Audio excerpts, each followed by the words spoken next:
अपने standards of auditing के revision series में जो पहला स्टैंडर्ड है जो अपन रिवाइज करने जा रहे हैं दैट इज एसएस 700, राइट।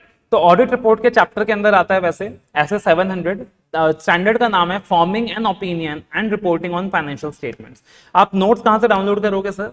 तो देखना, आप वीडियो के डिस्क्रिप्शन में देखना, मैंने पार्टिकुलरली स्टैंडर्ड्स ऑफ ऑडिटिंग का एक समरी दे रखा है और ऑडिट रिपोर्ट का भी एक समरी दे रखा है, आप दोनों डाउनलोड कर लीजिए।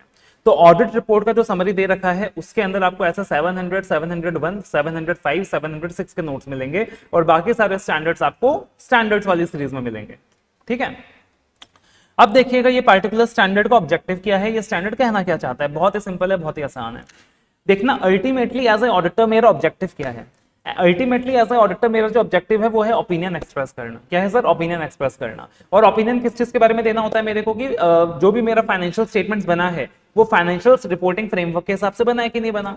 उसके लिए अपन क्या लेते हैं? रीजनेबल एश्योरेंस लेते हैं। ये सारी बातें ऐसे 200 में कवर्ड होती हैं और ऐसे 700 का भी यही अंडरलाइंग ऑब्जेक्टिव होता है, मेन ऑब्जेक्टिव होता है। अब देखिएगा, अगर एज ए ऑडिटर मैं ये कंक्लूड करता हूं कि भैया जो फाइनेंशियल स्टेटमेंट्स बना है वो फाइनेंशियल रिपोर्टिंग फ्रेमवर्क के हिसाब से है, इसका मतलब मैं देने वाला हूं अनमॉडिफाइड ओपिनियन। नाम से पता चल रहा है, मतलब कहीं भी ओपिनियन को मॉडिफाई करने की जरूरत नहीं है। मैं क्या बोलूंगा भाई, कुछ मॉडिफाई करने की जरूरत कुछ नहीं है, सब कुछ सही है भाई फाइनेंशियल स्टेटमेंट एफआरएफ के हिसाब से, तो लगेगा ऐसा 700। लेकिन अगर मैं बोलूं अरे अरे नहीं नहीं नहीं, दिक्कत हो गया दिक्कत हो गया दिक्कत हो गया, फाइनेंशियल स्टेटमेंट तो एफआरएफ के हिसाब से नहीं है, उसमें तो डिविएशन है, तो इसका मतलब तो रिपोर्ट को मॉडिफाई करने का जरूरत है। तो वहां पे मैं दूंगा modified opinion as a auditor और उसके लिए लगता है ऐसा 705, 705, ठीक है। और फिर ऑडिट रिपोर्ट में कुछ स्पेशल पैराग्राफ्स आता है, जैसे कि की ऑडिट मैटर पैराग्राफ हो गया तो उसके लिए लगता है 701। इंफोसिस ऑफ मैटर पैराग्राफ हो गया, अदर मैटर्स पैराग्राफ हो गया, उसके लिए लगता है ऐसा 706। अदर इंफॉर्मेशन पैराग्राफ हो गया, उसके लिए लगता है ऐसा 720। तो I believe you got the objective, ठीक है। अब एक चीज ध्यान रखिएगा, सो ऐसा 700 टॉक्स अबाउट अनमॉडिफाइड ओपिनियन, इतना क्लियर हो गया तुम्हें। अब देखना, अगर हम बात करें फाइनेंशियल स्टेटमेंट्स को प्रिपेयर करने के दो फ्रेमवर्क्स होते हैं। एक होता है जनरल पर्पस फ्रेमवर्क, एक होता है स्पेशल पर्पस फ्रेमवर्क, ठीक है। तो अब अगर हम बात करें, let us say we talk about the financial statements of Reliance, let us say we talk about the financial statements of Tata। तो यार किसी भी कंपनी के फाइनेंशियल स्टेटमेंट्स की बात करें, एक बात मेरे को बताना, वो फाइनेंशियल स्टेटमेंट हर एक यूजर यूज करता है कि कोई स्पेसिफिक यूजर के लिए? सर हर एक यूजर यूज करता है, आप, मैं, बैंकर, हर कोई यूज करता है। इसका मतलब वो जो फाइनेंशियल स्टेटमेंट बना है वो एक जनरल पर्पस फ्रेमवर्क को फॉलो करके बना है ताकि जनरली सारे यूजर्स के नीड को फुलफिल किया जा सके। लेकिन अगर मान लीजिए फाइनेंशियल स्टेटमेंट्स को बनाया गया है किसी स्पेसिफिक यूजर के नीड को पूरा करने के लिए, तो वहां अप्लाई होगा स्पेशल पर्पस फ्रेमवर्क। तो दो फ्रेमवर्क होता है फाइनेंशियल स्टेटमेंट्स को बनाने के लिए, एक जनरल पर्पस फ्रेमवर्क होता है और एक स्पेशल पर्पस फ्रेमवर्क होता है। और ऐसे 700 बात करता है सिर्फ और सिर्फ जनरल पर्पस फ्रेमवर्क की। ऐसे 700 स्पेशल पर्पस फ्रेमवर्क की बात नहीं करता है, स्पेशल पर्पस फ्रेमवर्क की बातें ऐसे 800 सीरीज में की गई है, ठीक है। ओके सर, अब चाहे हम जनरल पर्पस फ्रेमवर्क की बात करें या चाहे हम स्पेशल पर्पस फ्रेमवर्क की बात करें, दोनों ही फ्रेमवर्क दो पार्ट्स में डिवाइड हो सकते हैं। पहले मतलब क्लियर हुआ, जनरल पर्पस फ्रेमवर्क क्या होता है, स्पेशल पर्पस फ्रेमवर्क क्या होता है। अब चाहे हम जनरल पर्पस फ्रेमवर्क की बात करें या स्पेशल पर्पस फ्रेमवर्क की बात करें, दोनों ही फ्रेमवर्क दो टाइप्स में डिवाइड हो सकते हैं। एक होता है फेयर प्रेजेंटेशन फ्रेमवर्क, एक होता है कंप्लायंस फ्रेमवर्क। अब ये फेयर प्रेजेंटेशन फ्रेमवर्क क्या होता है पता है? फेयर प्रेजेंटेशन फ्रेमवर्क, ये फ्रेमवर्क, इसका मेन ऑब्जेक्टिव होता है फेयर प्रेजेंटेशन अचीव करना। नाम क्या है? Fair presentation framework. तो ऑब्जेक्टिव क्या है? साथ साथ रिपीट करूं, फेयर प्रेजेंटेशन अचीव करना। और फेयर प्रेजेंटेशन अचीव करने के लिए थोड़ा मोरा अगर फाइनेंशियल रिपोर्टिंग फ्रेमवर्क के रिक्वायरमेंट को डिविएट भी करना पड़ जाए तो एक्सेप्शनल सर्कमस्टेंसेस में चलेगा, no issues at all. Okay sir, तो मेन ऑब्जेक्टिव क्या है? फेयर प्रेजेंटेशन अचीव करना, that is the main objective. Compliance with the FRF 100% is not the main objective. तो fair presentation framework में क्या होगा? We are going to comply with the FRF, but ultimately main objective is to achieve fair presentation. And to achieve the main objective of fair presentation, थोड़ा मोरा deviation अगर करना भी पड़े तो चलेगा। तो ये framework flexibility देता है तुम्हें, that comply with the requirements of the FRF, but in exceptional circumstances deviation from the requirement of FRF is allowed to achieve better presentation. मगर कंप्लायंस फ्रेमवर्क क्या होता है पता है? ये फ्रेमवर्क बहुत ही जिद्दी है, बहुत ही जिद्दी है भाई साहब, बहुत ही जिद्दी है। तो ये फ्रेमवर्क क्या बोलता है, ओए ऑब्जेक्टिव फेयर प्रेजेंटेशन अचीव करना नहीं है, तुझे चुपचाप फ्रेमवर्क की रिक्वायरमेंट को कंप्लाई करना है। दिमाग मत लगा, दिमाग को बक्से में डाल, क्या करना है, फ्रेमवर्क की रिक्वायरमेंट को कंप्लाई करना है। तो that is what we call as compliance framework. तो दो प्रकार का फ्रेमवर्क होता है, चाहे अपन जनरल पर्पस फ्रेमवर्क की बात करें या स्पेशल पर्पस फ्रेमवर्क की बात करें। फेयर प्रेजेंटेशन फ्रेमवर्क मतलब that requires compliance with the requirement of FRF, but इसके अंदर एक एक्नॉलेजमेंट आता है, एक एक्सेप्शन आता है, दैट मैनेजमेंट चाहे तो फ्रेमवर्क से ज्यादा डिस्क्लोजर्स भी दे सकती है, फ्रेमवर्क के रिक्वायरमेंट से डिविएट भी कर सकती है एक्सेप्शनल सर्कमस्टेंसेस में to achieve fair presentation. But compliance framework में हर हालत में क्या करना पड़ेगा, हर हालत में फ्रेमवर्क को पूरा ही फॉलो ही करना पड़ेगा।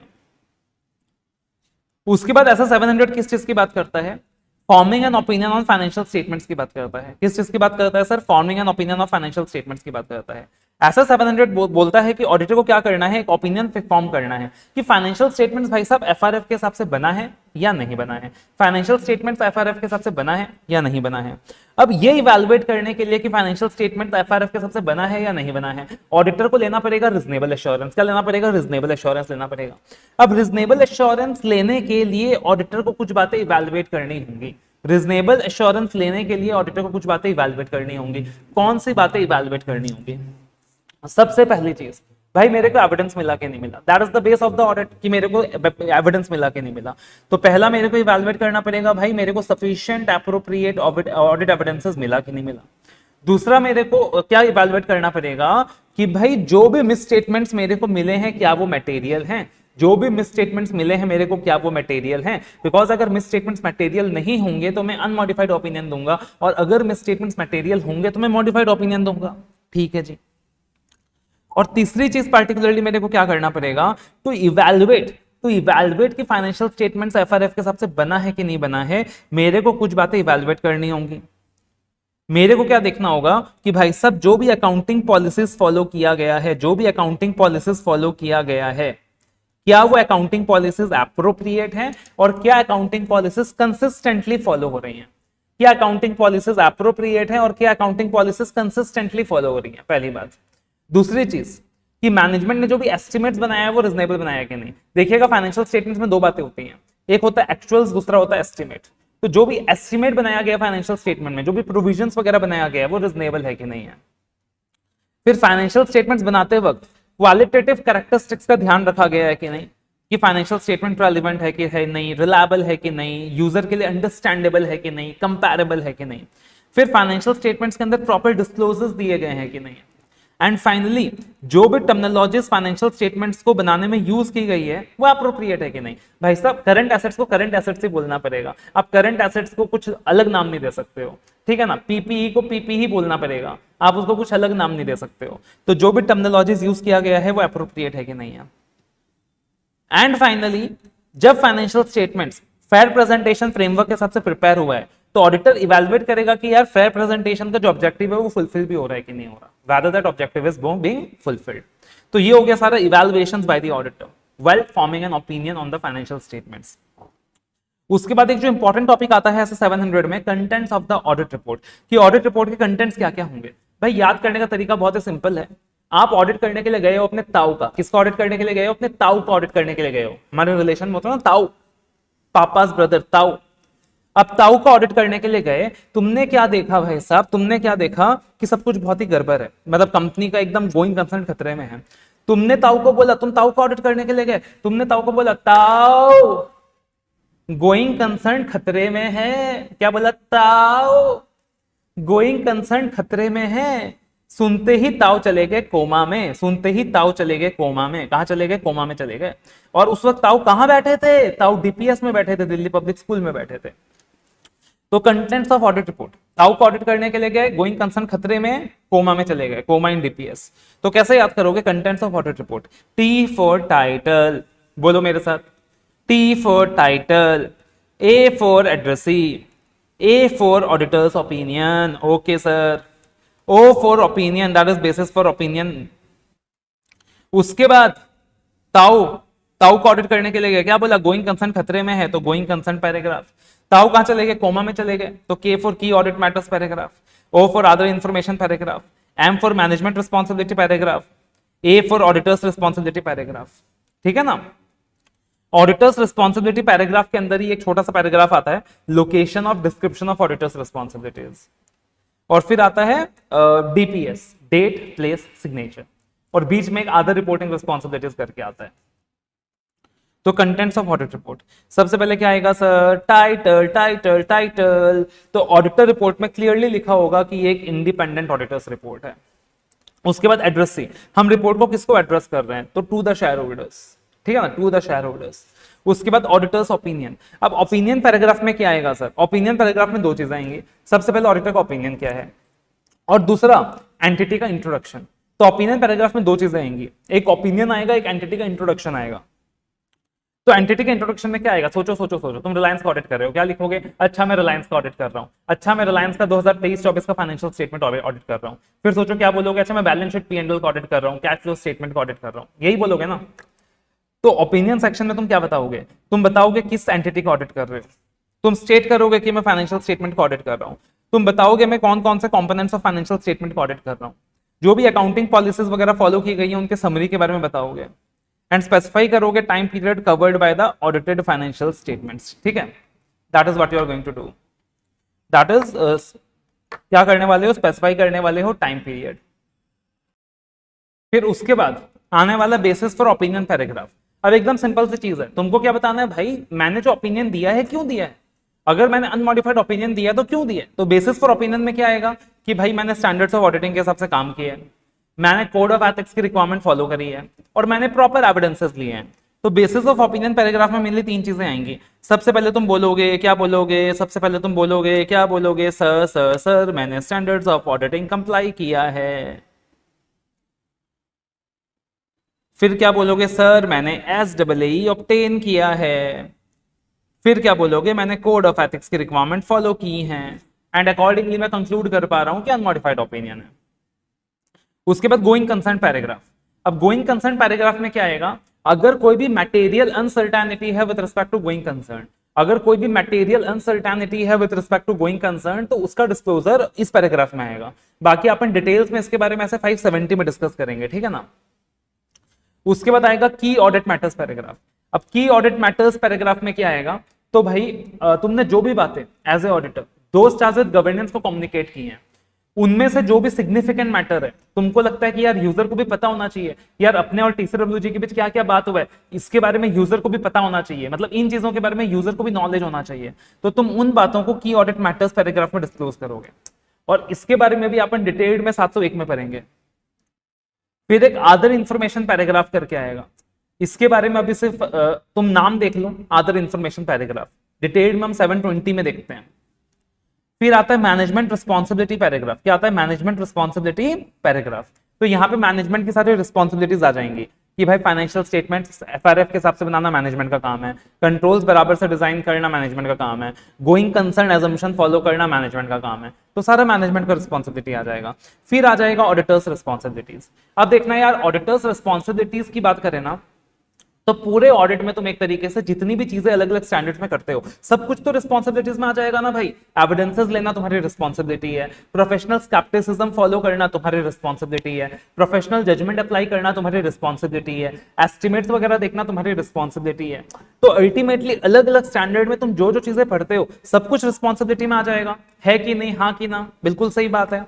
तो ऑडिटर्स रिस्पॉन्सिबिलिटीज की लिस्ट बहुत लंबी होती है, 2 से 3 पेजेस में आप देखोगे ऑडिटर्स रिस्पॉन्सिबिलिटीज की लिस्ट दी है। इसीलिए आपने ये टॉपिक क्या करना है, पूरा ऑडिट खत्म हो जाए तब एक बार रीड कर लेना है, उससे पहले कुछ नहीं करना है। फिर आएगा location of description of auditors responsibilities. अब क्या होता है प्रैक्टिकली, क्योंकि ऑडिटर्स रिस्पॉन्सिबिलिटीज बहुत लंबा होता है, तो अपन ऑडिट रिपोर्ट के ना ये जो पैराग्राफ है ऑडिटर्स रिस्पॉन्सिबिलिटीज पैराग्राफ, नॉर्मली हम लोग इस पैराग्राफ में सारे ऑडिटर्स रिस्पॉन्सिबिलिटीज नहीं बताते, क्योंकि सोच के देखो ना यार, एक पैराग्राफ जा रहा है, बीच में 3-4 पेज का कहानी आ गया, यूजर डिस्ट्रैक्ट होगा। तो नॉर्मली ऑडिटर क्या करता है, अलग से कोई एनेक्चर के अंदर, अपेंडिक्स के अंदर रिस्पॉन्सिबिलिटीज को डिस्क्राइब कर देता है। तो अब इस पर्टिकुलर पैराग्राफ में, location of description of auditors responsibilities paragraph में, ऑडिटर को क्या करना है, ये बताना है कि मैंने ऑडिटर्स रिस्पॉन्सिबिलिटीज के बारे में कहां डिस्क्राइब किया है। मैंने उसको ऑडिट रिपोर्ट के बॉडी में ही डिस्क्राइब कर दिया है या मैंने उसे अलग से अपेंडिक्स या एनेक्जर में डिस्क्राइब किया है? तो ऑडिटर ने बताना है कि भैया मैंने ऑडिटर्स रिस्पॉन्सिबिलिटीज के बारे में कहां डिस्क्राइब किया है। और अगर ऑडिटर ने मान लीजिए लेट अस से कोई लॉ की रिक्वायरमेंट की वजह से कोई ऑडिट एक्सेप्ट किया, कोई गवर्नमेंट ऑडिट वगैरह एक्सेप्ट किया, लॉ की रिक्वायरमेंट की वजह से एक्सेप्ट किया। अब जो गवर्नमेंट का वेबसाइट है वही सारी रिस्पॉन्सिबिलिटीज दी हुई है, जो गवर्नमेंट का वेबसाइट है उसे वेबसाइट में सारी रिस्पॉन्सिबिलिटीज दी हुई है, तो ऑडिटर को उस वेबसाइट का भी रेफरेंस देना होगा। क्या करना होगा? उस वेबसाइट का भी रेफरेंस देना होगा। उसके बाद आएगा अदर रिपोर्टिंग रिस्पॉन्सिबिलिटीज। तो इसके अंदर बेसिकली क्या आने वाला है, जो भी ऑडिट रिपोर्ट का मेन कंटेंट होता है, section 143 subsection 3 if you remember, matters to be included in the auditor's report, CARO 20 additional matters to be included in the auditor's report, ये सारा यहां आ जाएगा। उसके बाद आ जाएगा सिग्नेचर, डेट एंड प्लेस, ठीक है ना। तो सिग्नेचर में बेसिकली जो एंगेजमेंट पार्टनर है, जो रिपोर्ट को साइन कर रहा है on behalf of the firm, उसका सिग्नेचर आ जाएगा, उसका मेंबरशिप नंबर आ जाएगा, फर्म का रजिस्ट्रेशन नंबर आ जाएगा। और आज की तारीख में आप कोई भी ऑडिट रिपोर्ट इश्यू करते हो, साइन करते हो, तो वहां पे आपको एक यूडिन नंबर एफिक्स करना पड़ता है, यूनिक डॉक्यूमेंट आइडेंटिफिकेशन नंबर, वो आ जाएगा। ये सारी चीजें आ जाएंगी। फिर आ जाएगा date of auditors report. And logical सी चीज है, डेट ऑफ ऑडिटर्स रिपोर्ट हमेशा एविडेंस लेने वाले डेट के बाद आएगा। पहले आप एविडेंसेस लोगे फिर आप रिपोर्ट दोगे। कभी भी ऐसा नहीं हो सकता कि पहले आप क्या कर रहे हो, ऑडिट रिपोर्ट इश्यू कर रहे हो, बाद में एविडेंसेस ले रहे हो। तो हमेशा वो जो रिपोर्ट का डेट होगा वो एविडेंस के डेट के बाद आएगा। और फिर प्लेस ऑफ सिग्नेचर आएगा कि कौन सा शहर है जिसमें ऑडिट रिपोर्ट साइन हो रहा है। तो ये सारा आ जाएगा contents of the audit report. उसके बाद एक कॉन्सेप्ट आता है यूडिन का। तो यूडिन बेसिकली क्या है? UDIN basically 18 digit alpha numeric number है। ये जो कॉन्सेप्ट है यूडिन का, यूनिक डॉक्यूमेंट आइडेंटिफिकेशन नंबर का, ये क्या है कि जब भी एज ए ऑडिटर अपन अटेस्टेशन सर्विसेज प्रोवाइड करते हैं, एज चार्टर्ड अकाउंटेंट्स अपन अटेस्टेशन सर्विसेज प्रोवाइड करते हैं, तो जो भी अपन रिपोर्ट्स वगैरह इशू करते हैं, तो हर एक रिपोर्ट के लिए अपने को यूडिन नंबर जनरेट करना रहेगा फ्रॉम द यूडिन वेबसाइट, ताकि डॉक्यूमेंट का ऑथेंटिसिटी बना रहे, कोई भी मेरे नाम पे फॉल्स रिपोर्ट वगैरह इशू ना कर दे। उसके बाद इस पार्टिकुलर स्टैंडर्ड के अंदर एक कॉन्सेप्ट आता है supplementary information presented with the financial statement. मान लो फाइनेंशियल स्टेटमेंट के साथ मैनेजमेंट ने कुछ सप्लीमेंट्री इंफॉर्मेशन यानी कि कुछ एडिशनल इंफॉर्मेशन प्रेजेंट किया है, जो कि एफआरएफ नहीं बोलता करने के लिए। अब देखना, लॉजिकली सोचना, अगर एफआरएफ फाइनेंशियल स्टेटमेंट के साथ साथ कोई सप्लीमेंट्री इंफॉर्मेशन प्रेजेंट करने के लिए बोलता, तो लॉजिकल सा चीज है, तुमको दिमाग लगाना ना मुझे दिमाग लगाना, लॉजिकल सा चीज है कि एज ए ऑडिटर मैं सप्लीमेंट्री इंफॉर्मेशन पे भी ओपिनियन दूंगा फिर, क्योंकि एफआरएफ बोलता है ना भाई, एफआरएफ बोलता है फाइनेंशियल स्टेटमेंट के साथ देने का है, तो दिमाग ही नहीं लगाना है। एज ए ऑडिटर हमें क्या करना है, फाइनेंशियल स्टेटमेंट के ऊपर भी ओपिनियन देना है, सप्लीमेंट्री इंफॉर्मेशन के ऊपर भी देना है। बट पॉइंट क्या है कि सप्लीमेंट्री इंफॉर्मेशन को प्रेजेंट करने की कोई भी रिक्वायरमेंट एफआरएफ में नहीं है, और मैनेजमेंट ने कोई सप्लीमेंट्री इंफॉर्मेशन इन एडिशन दिया है अपनी मर्जी से, तो क्या उस सप्लीमेंट्री इंफॉर्मेशन पे भी हम ओपिनियन देंगे या हम सिर्फ फाइनेंशियल स्टेटमेंट के ऊपर ओपिनियन देंगे?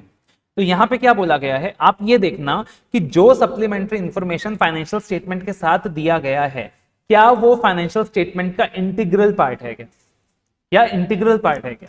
मान लो इंटीग्रल पार्ट है, फॉर एग्जांपल डेप्रिसिएशन का फिगर कैसे निकला, उसका वर्किंग बता रहा है मैनेजमेंट, तो इंटीग्रल पार्ट हो गया। तो वहां पे auditors opinion will cover the financial statement also, supplementary information also. लेकिन अगर वो जो सप्लीमेंट्री इंफॉर्मेशन है वो इंटीग्रल पार्ट नहीं है, मान लो P and L as per schedule 3 तो है ही है, अब additional P and L company अपनी तरफ से प्रेजेंट कर रहा है, जो कि ना एफआरएफ का रिक्वायरमेंट है ना इंटीग्रल पार्ट है फाइनेंशियल स्टेटमेंट्स के लिए, तो वहां पे ऑडिटर का ओपिनियन सप्लीमेंट्री इंफॉर्मेशन को कवर नहीं करेगा, ठीक है ना, नहीं करेगा। ओके सर, अब ऑडिटर की क्या जिम्मेदारी है कि भाई सोच के देखो, अब कंपनी अपनी तरफ से एडिशनल पी&एल प्रेजेंट कर रहा है, that is not an integral part of financial statement, auditors का ओपिनियन उससे कवर नहीं करेगा। लेकिन सोचो अगर सप्लीमेंट्री इंफॉर्मेशन बिल्कुल फाइनेंशियल स्टेटमेंट के साथ साथ मैनेजमेंट इशू कर दे, तो यूजर तो कंफ्यूज हो जाएगा, यूजर को लगेगा ये फाइनेंशियल स्टेटमेंट का इंटीग्रल पार्ट है। बोल के एज ए ऑडिटर हम मैनेजमेंट से रिक्वेस्ट करेंगे कि आप सप्लीमेंट्री इंफॉर्मेशन को थोड़ा अलग तरीके से प्रेजेंट करें, आप क्या करें, सप्लीमेंट्री इंफॉर्मेशन को थोड़ा अलग तरीके से प्रेजेंट करें। अब दो बातें होंगी, या तो मैनेजमेंट तुम्हारी बात मान जाएगी, अगर मान जाएगी तो बहुत अच्छी बात है, वेल एंड गुड, और या तो मैनेजमेंट तुम्हारी बात नहीं मानेगी, बोलेगा ऑडिटर तेरी ऐसी की तैसी, तेरे बोलने से क्या होगा, हम तो सप्लीमेंट्री इंफॉर्मेशन को अलग तरीके से प्रेजेंट नहीं करेंगे। तब इन दैट सिचुएशन हम क्या करें, सर सर सर मैं मॉडिफाई करूंगा ओपिनियन को। अरे चुप हो जा भाई, बावला मत बन। रिपोर्ट को मॉडिफाई तब करते हो जब फाइनेंशियल स्टेटमेंट में मिस स्टेटमेंट होता है, प्रेजेंटेशन सही नहीं है सप्लीमेंट्री इन्फॉर्मेशन का, उससे फाइनेंशियल स्टेटमेंट वो नहीं हो रहा, मिस स्टेटेड नहीं हो रहा, तो मॉडिफाइड तो दोगे नहीं। विड्रॉ कर लेंगे, अरे यार इतनी बड़ी बात भी नहीं है कि विड्रॉ कर लो, तो क्या कर सकते हो तुम पार्टिकुलरली, क्या करोगे अपने ऑडिट रिपोर्ट में बता दोगे, तुम क्या करोगे अपने ऑडिट रिपोर्ट में बता दोगे कि मैंने सप्लीमेंट्री इन्फॉर्मेशन को ऑडिट नहीं किया है।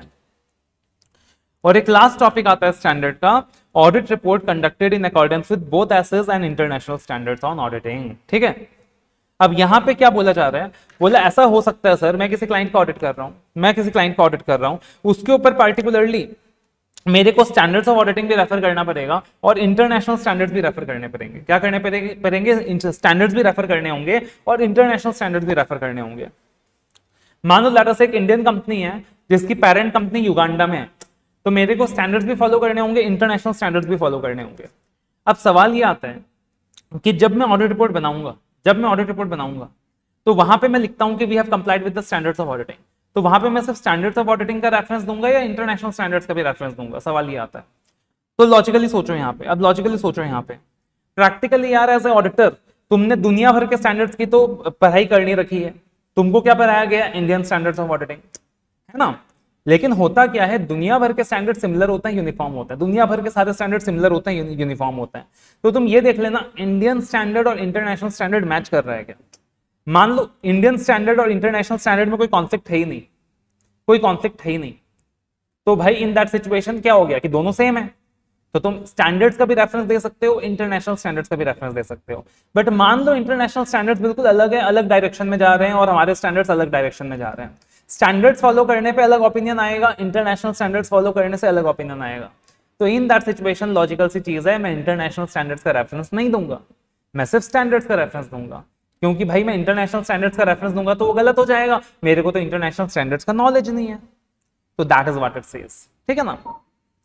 तो ये सारी चीजें हैं जो अपने को इस पार्टिकुलर स्टैंडर्ड में ध्यान रखनी है, दैट इज ऐसे 700 में ध्यान रखनी है, फॉर्मिंग एन ओपिनियन, ठीक है ना, and reporting on financial statements.